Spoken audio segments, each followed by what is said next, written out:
Om.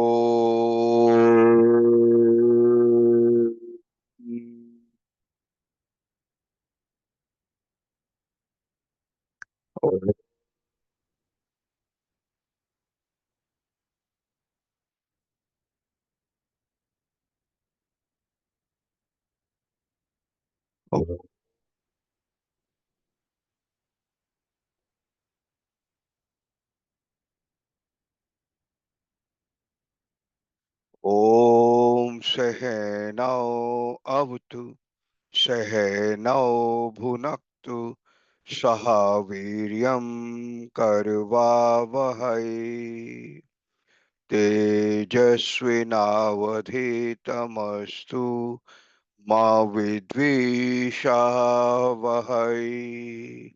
Om Shanti Shanti Shanti. Hari Om Shri Gurubhyo Namaha. Hari Om. Today's first topic is unconditional surrender to the teacher. This is very important topic actually. And here we are talking couple of things. Unconditional surrender and teacher. Three words. Many people, especially intellectuals and scholars, they misunderstand the idea of surrender. They think it means giving up one's independence or becoming weak or becoming slave. This is because surrender seems to go against the values of self-reliance and independent thinking, which are often seen as important qualities. However, in a spiritual sense, surrender is not about weakness or a lack of ability. Instead, it is an expression of the highest wisdom. It only happens when a person realizes that the ego, with all its limitations, cannot fully understand the deeper truths of life. Therefore, true surrender means opening oneself to a higher power. We're not just talking teacher, anyone who is higher than you. Allowing divine knowledge to guide one's actions and thoughts.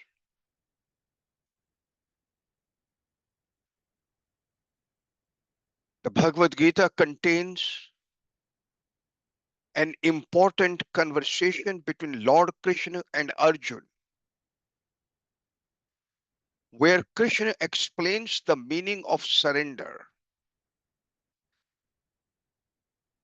The concept of surrender in Sanskrit, Sharanagati, is most clearly and powerfully expressed by Lord Krishna in the Bhagavad Gītā, chapter 18, verse number 66. And the translation of this verse is, abandon all varieties of dharma or duties and just surrender unto me. I shall deliver you from all sinful reactions. Do not fear.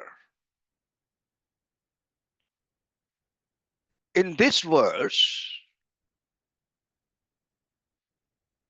Bhagavan Krishna is telling Arjun to let go of all other duties and rely completely on Him.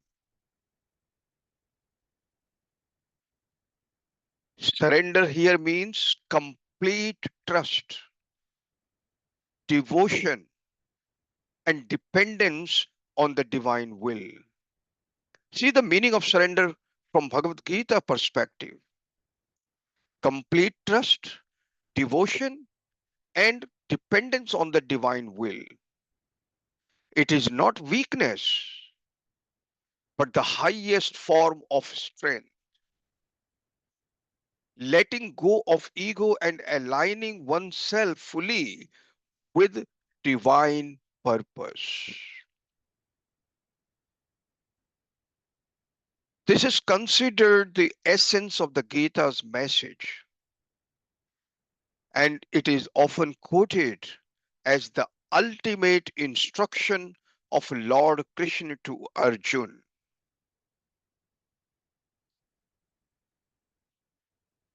Many people, they find it difficult to surrender because they are attached to their own thoughts, emotions, and desires. Here we will explore 5 key reasons why one surrender feels challenging. We will also look at practical ways to overcome these difficulties. And finally, we will examine the deeper spiritual teachings behind the concept of surrender and offer simple, practical advice on how to apply it in everyday life. That is what we are going to discuss today. Reason number 1, difficulty in accepting the teacher's authority.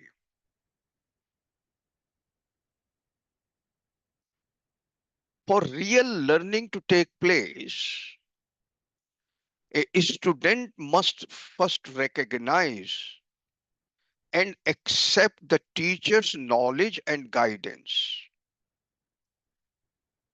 If a student refuses to acknowledge that the teacher has greater wisdom and experience, then true learning becomes impossible. Again, what does it mean? You are filtering the information before it reaches you. We naturally accept, like doctors, engineers, or scientists, as experts because they have academic degrees and specialized training that prove their knowledge as per the world standard, physical. However, a spiritual teacher may not have visible qualifications or certifications that make them stand out. This can lead to doubt in the student's mind, making them question the teacher's authority.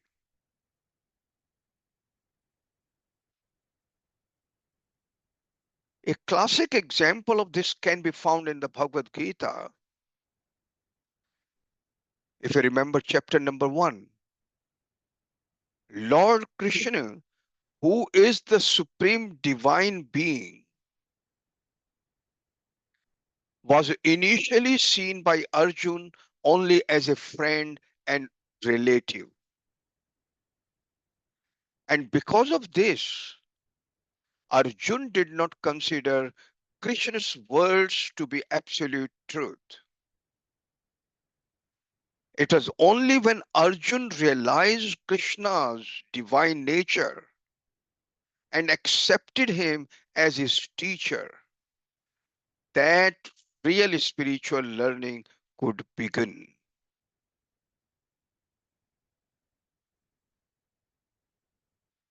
And if you remember, Bhagwan Shri Krishna was just waiting and listening to Arjun. He did not say anything unless and until he recognized that now Arjun has surrendered. Spiritual knowledge, especially Vedant, is not something that can be directly seen, touched, or measured like scientific facts. It goes beyond our ordinary senses and logical reasoning. This is why the student must place trust in the teacher's wisdom. If the teachings seem confusing or difficult to understand, the student should first consider that the limitation may be in their own understanding rather than in the teachings themselves. Very good principle. If the teachings seem confusing or difficult to understand, the student should first consider that the limitation may be in their own understanding rather than in the teachings themselves.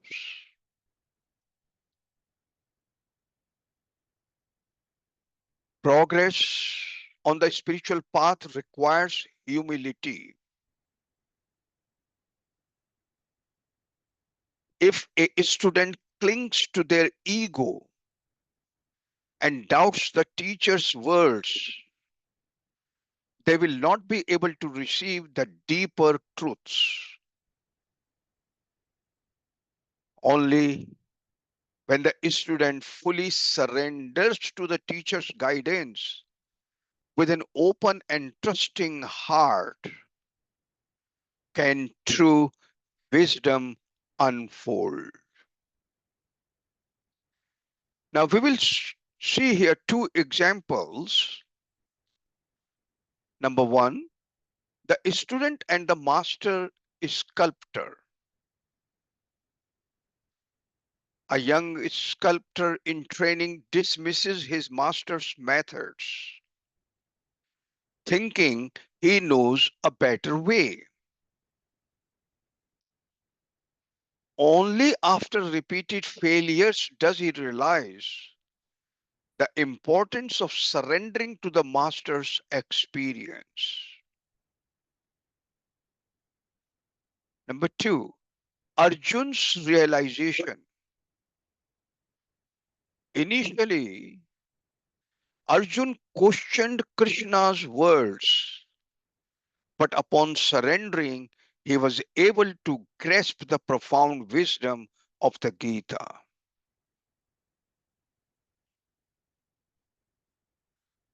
Now, how to implement these things in life about surrendering to the teacher?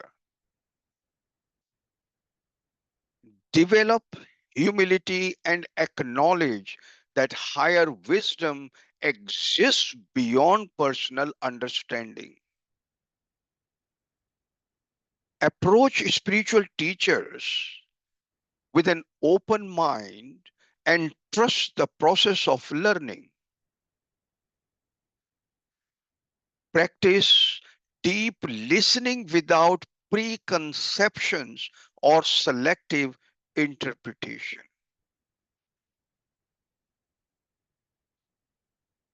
Now we come to reason number two. The teachings of Vedanta and the Bhagavad Gita seem to contradict everyday knowledge. The Bhagavad Gita teaches spiritual truths that often seem to go against what we experience in daily life.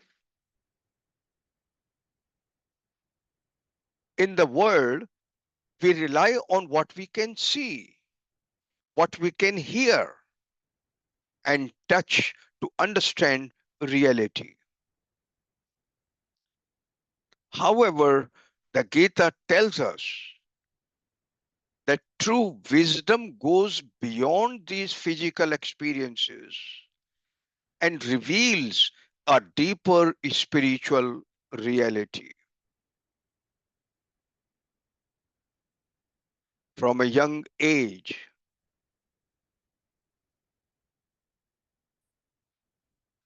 our minds are shaped by the world around us.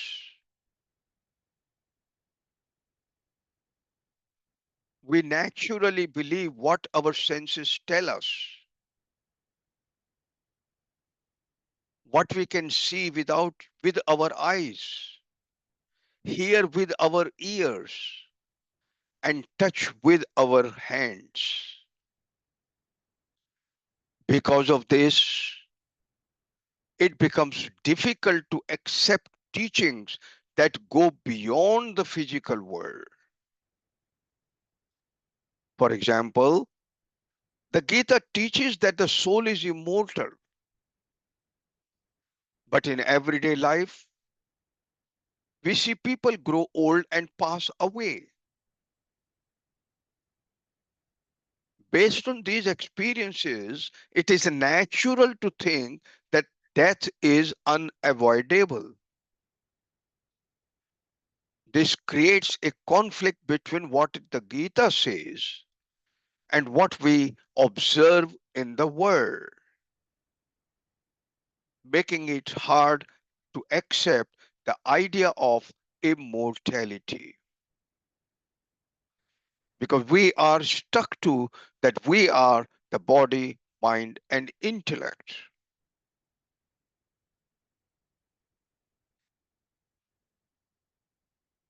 Another reason these teachings seem difficult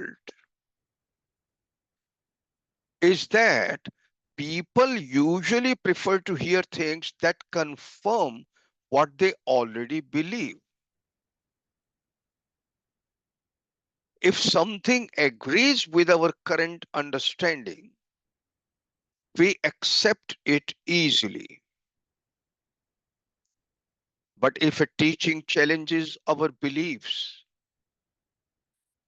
we may feel comfortable or even reject it. However,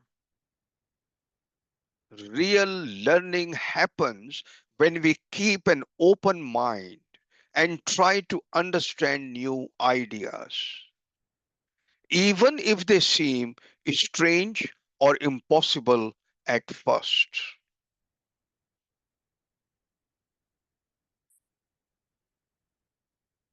At first, the teachings of the Gita may feel like contradictions because they do not match our everyday experiences. But when we study them with patience, we begin to see a greater truth that goes beyond what the physical world shows us. These teachings help us discover a deeper wisdom that brings clarity and peace. Let us see these two examples to understand better. The inverted worldview. A child sees his reflection in water and believes the world is upside down. Only when guided by an adult does he understand the nature of reflection. Arjun's expectation versus reality. Arjun anticipated comforting words from Krishna, but instead received profound spiritual truths that initially seemed impractical.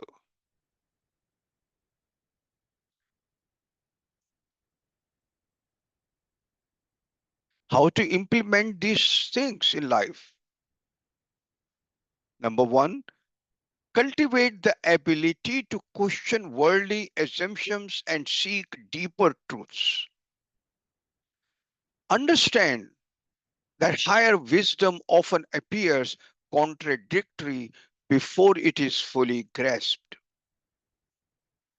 Accept that surrendering to a teacher requires trust in their greater vision.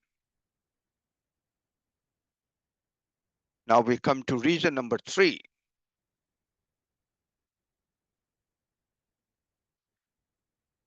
Misunderstanding surrender as giving up your intelligence. Many people hesitate to surrender to a teacher because they mistakenly believe that it means giving up their ability to think for themselves. However, true surrender in the learning process does not mean blindly following without question. Instead, it means temporarily setting aside doubts and being open to new knowledge. When we learn from a teacher, it is important to trust them in the beginning. If we only accept teachings that align with our existing beliefs, we will never be exposed to new perspectives. This limits our growth and understanding. Surrender in learning means being receptive and allowing ourselves to consider ideas that may challenge what we already know. Later, we can reflect critically and decide what makes sense to us. In this way, surrender is not about abandoning intelligence, but about using it wisely. First, by listening with an open mind, and then by analyzing thoughtfully. Let us see these two examples here. The child learning mathematics. A child must trust the teacher while learning additions. If they question every step prematurely, they will never progress. Arjun's shift in perspective. Initially skeptical, Arjun fully surrendered before questioning and later realized the profound truth in Krishna's words.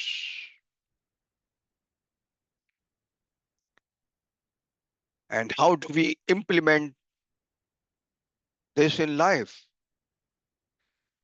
Listen to spiritual teachings with an open heart, analyzing them only after complete understanding. Differentiate between skepticism and intellectual arrogance. Develop trust in a qualified teacher while maintaining discernment.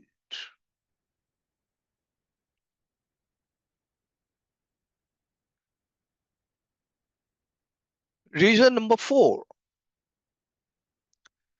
fear of being misled by a wrong teacher.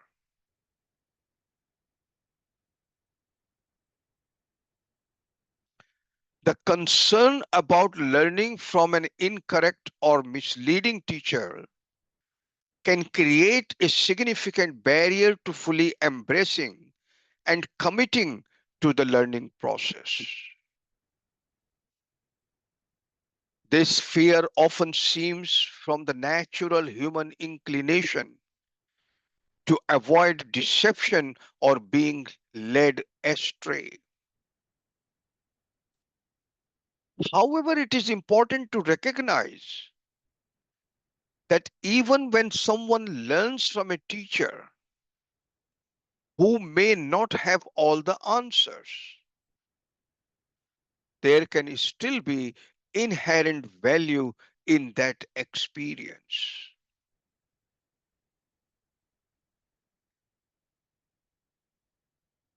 The human mind is instinctively wary of being misled.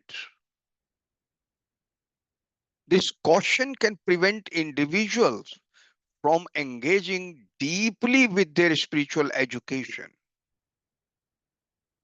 Yet, it is crucial to understand that teachings, even if imperfect, can provide meaningful insights. For instance, if a particular teaching fails to bring about peace, clarity, or personal growth, it is entirely appropriate to seek out a different teacher who may offer a more helpful perspective.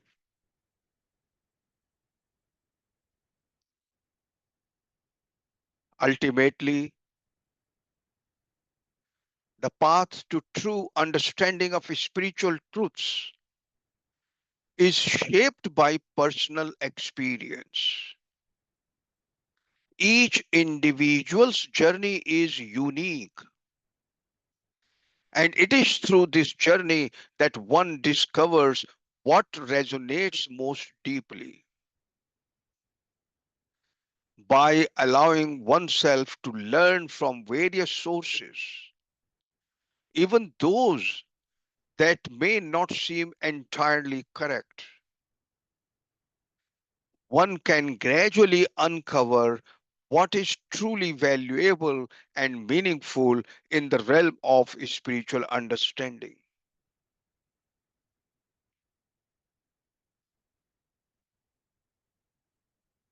Let us see these two examples here: the cataract patient and the unqualified doctor. A patient regains vision despite being operated on by an unqualified surgeon. The result validates the process. Second, the student learning through errors. A child taught incorrectly still benefits upon later correction. Now, how to implement these in life? Accept that spiritual learning is a journey with potential missteps. Surrender fully while learning, but evaluate results afterward. What does it mean? Listen the information as it is. Don't filter it. Recognize that experience refines discernment over time. Now we come to reason number 5.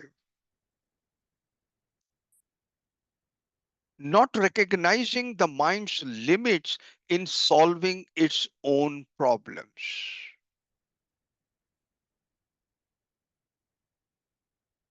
The human mind is inherently limited in its ability to resolve its own issues.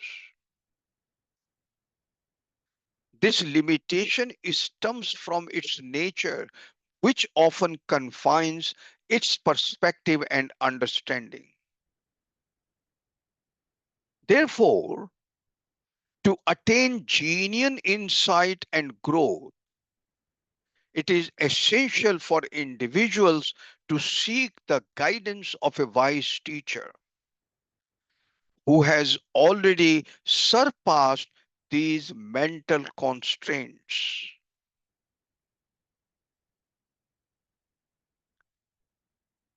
Despite the pursuit of material success,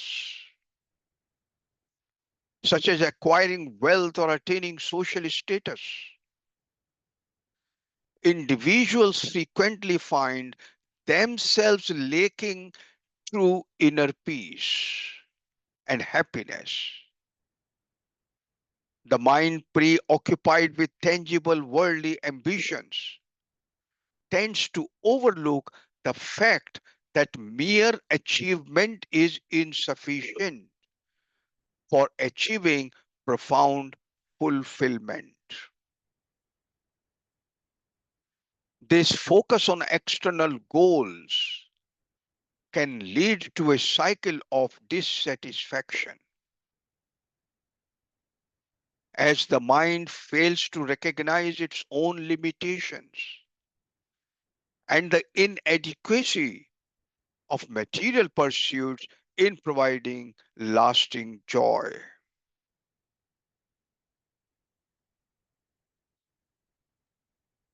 True information and contentment can only be realized when a person willingly surrenders to a higher wisdom.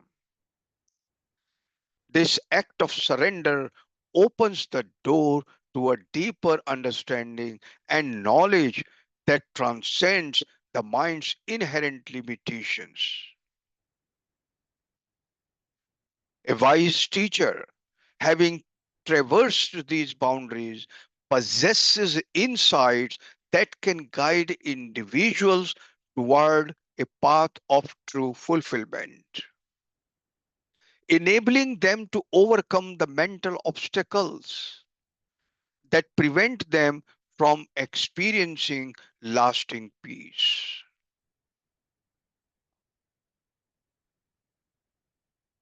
Now, let us see this example. Consider a student striving for academic excellence,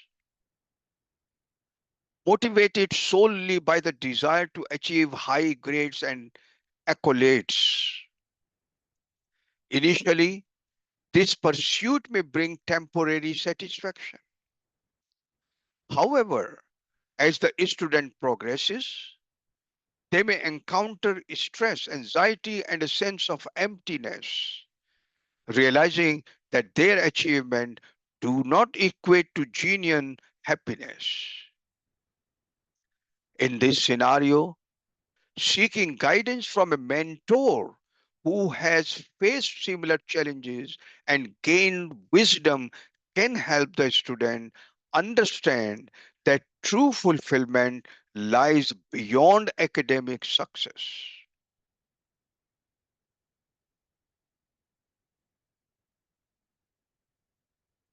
Through the mentor's insights, the student may learn to prioritize personal growth, emotional well being, and a sense of purpose over mere achievement. This shift in perspective, fostered by the mentor's wisdom, allows the student to access a deeper level of contentment that the mind, when left to its own devices, could not have achieved. In this way, recognizing the mind's limitations and seeking guidance from those who have transcended them becomes essential for genuine transformation and inner peace. Now, let us see these two examples. Siddharth's realization. Siddhartha is Buddha, Gautam Buddha. Despite wealth and luxury, he saw the futility of material pursuits and sought enlightenment. Now, Arjun's surrender in chapter 2. Realizing his confusion, Arjun fully submitted to Krishna's guidance. How to implement these things in life? Recognizing that material success does not resolve existential suffering. Open yourself to wisdom beyond the intellect's limitations. Trust the guidance of an enlightened teacher to navigate spiritual truths.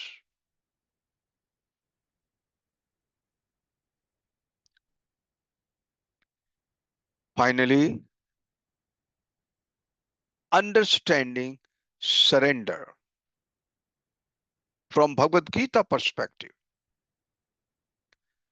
the concept of surrender in the Bhagavad Gītā encompasses a deep and multifaceted understanding that is crucial for any sincere seeker on the path to spiritual liberation. This exploration highlights the nature of surrender, the challenges that may arise, and the transformative power it holds in guiding individuals toward ultimate wisdom. The nature of surrender.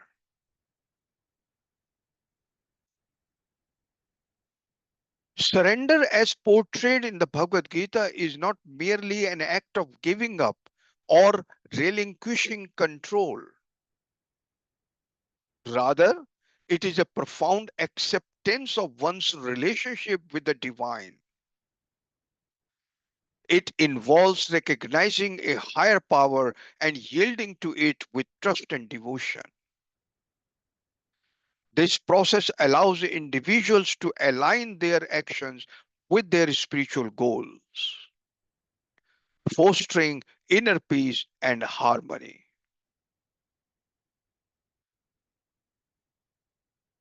What are obstacles to surrender? While surrender is essential for spiritual growth, several obstacles can hinder this process, and common challenges include number one, the ego and pride. A strong sense of self importance can create resistance to surrender. Individuals may struggle to let go of their desires and ambitions, fearing a loss of identity.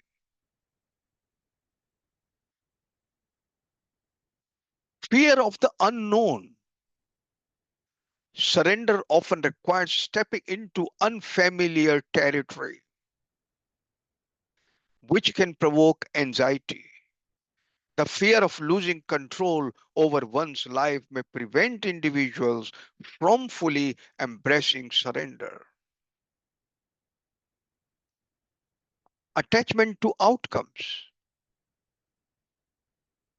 The desire for specific results can lead to attachment, making it difficult to surrender completely.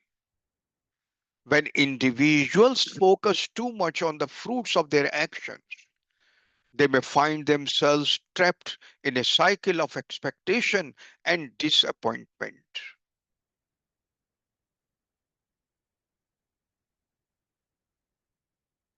The transformative power of surrender. Despite these obstacles, the act of surrender holds transformative potential. When individuals genuinely surrender to the divine, they open themselves to profound inner changes. And number one, inner peace. Surrender fosters a sense of tranquility as individuals relinquish their burdens and trust in a higher plan. This state of acceptance can lead to reduced stress and anxiety. Number two, clarity of purpose. By surrendering personal desires, seekers often gain greater clarity about their true purpose. This alignment with the divine can illuminate the path toward fulfilling their spiritual aspirations. Connection to the divine wisdom. Surrender creates a direct link to the divine guidance and wisdom. As individuals let go of their ego driven desires, they become more receptive to intuitive insights and inspiration.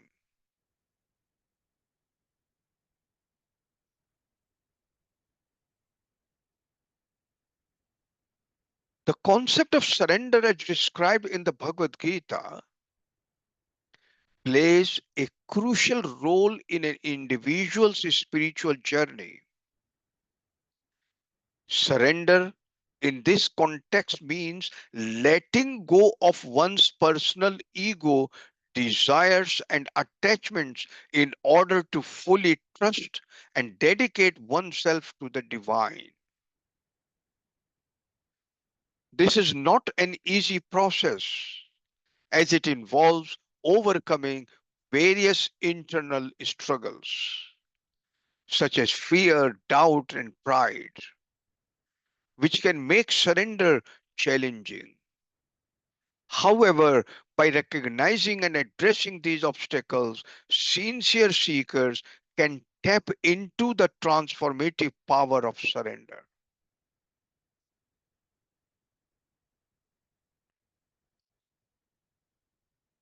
When one is able to truly surrender, it has a profound impact on their spiritual life. It helps them break free from the limitations of the ego and connect with a higher purpose, ultimately leading to liberation, freedom from suffering and ignorance.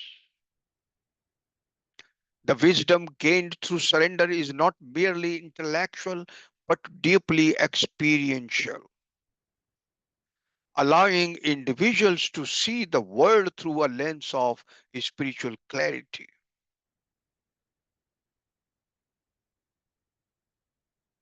By practicing surrender, individuals can navigate their spiritual paths more smoothly, trusting in the divine guidance they receive.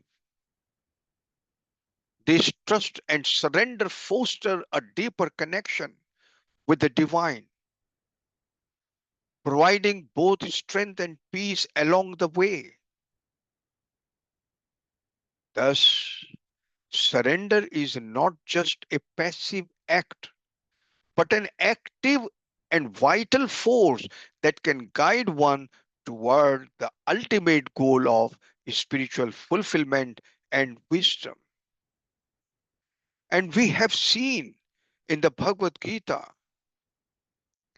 when Bhagavan started explaining Arjun, Arjun was having lot of doubts and he was asking questions for clarifications. And Bhagavan was clarifying all the questions. But Arjun did not stop there. He continued his surrender until he fully understood each and everything what Bhagavan was explaining. And this is what we talked about in this topic. Surrender to the teacher. The next topic is we will talk about the power of silence. Today I shall share with you a deep truth, one that cannot be easily understood by the restless mind, but can be deeply felt by the still heart. You may have heard the words, all words are in silence. All doing is in silence.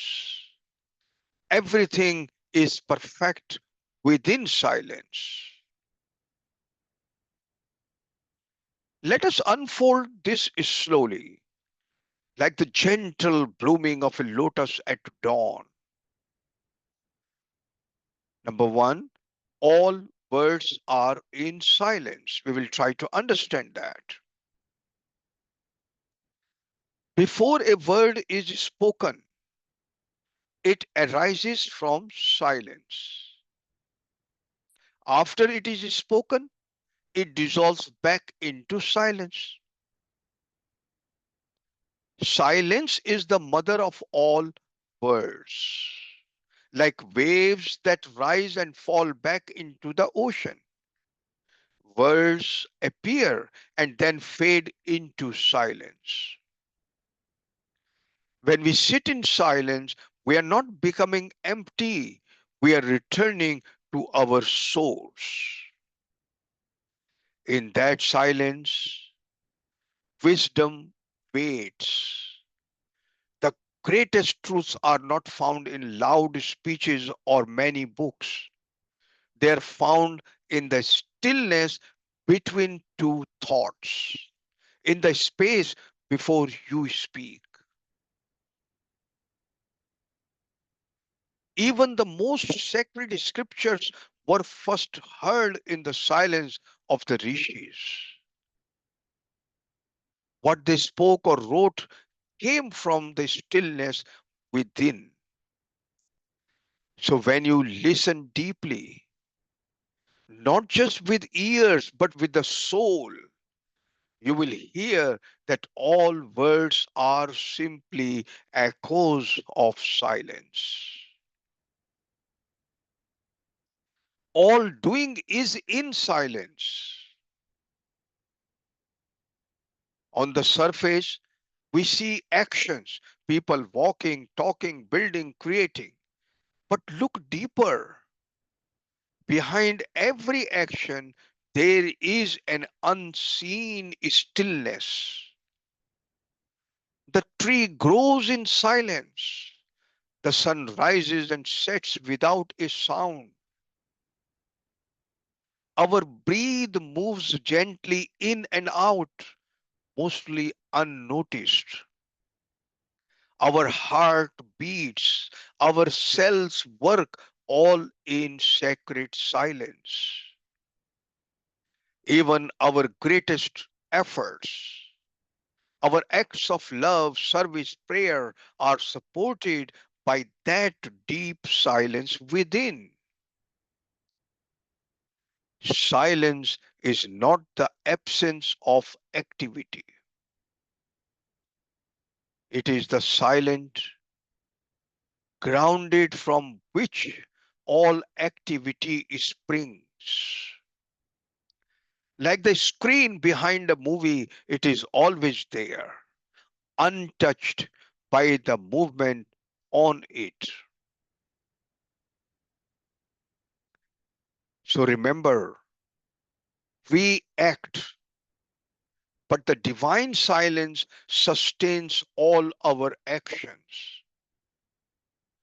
That is why, even in the busiest life, you can be inwardly still. This phrase points to a deep spiritual truth. While we appear to perform actions in the world, the true support behind all our activity is the silent, unchanging divine presence within. Our body, mind, and senses may be involved in action, but the source of energy, awareness, and existence that allows us to act is the silent, still divine consciousness. Like the still ocean beneath the moving waves. Just as a movie cannot appear without the silent screen, all our actions cannot exist without the silent presence of the divine. This silence does not interfere, control, or boast.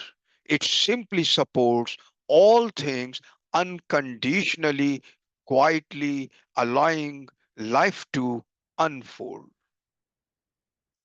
Therefore, in essence, we do, but God is the doer behind the doing, silent, still, and ever present.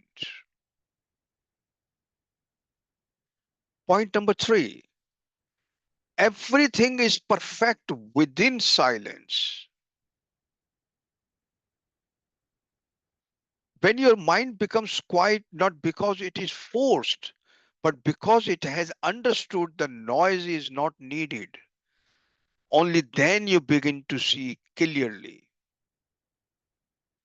In that deep inner silence, you will realize nothing is missing. There is no lack. There is no need to run, to prove, or to grasp. Everything, just as it is, becomes perfect. Perfection does not mean things are exactly as you want them. Perfection means seeing that everything is unfolding with purpose in its own divine rhythm. In silence, the soul recognizes that it is already whole. The saints sat in silence and were filled with bliss. Why? Because in silence they met the divine, not outside, but within, and there all is perfect.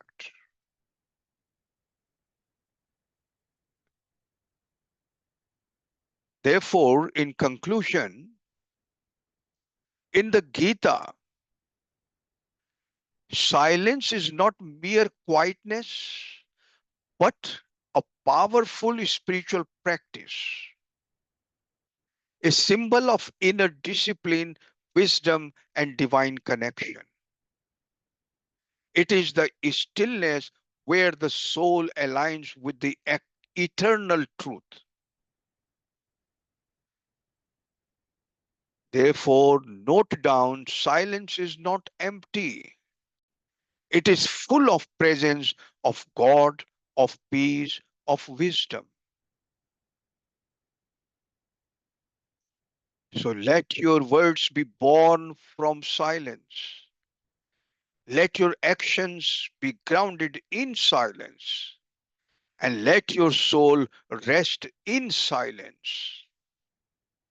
For in that sacred silence, you will discover who you truly are.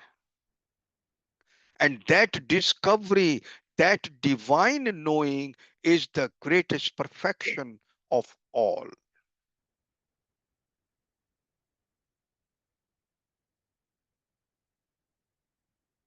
Now I will conclude here. Om Purnamadaha Purnam Idam Purnat Purnam Udachyate Purnasya Purnam Adaya Purnam Eva Avashishyate. Om Shanti Shanti Shanti. Harihi Om Shri Gurubhyo Namaha. Harihi Om.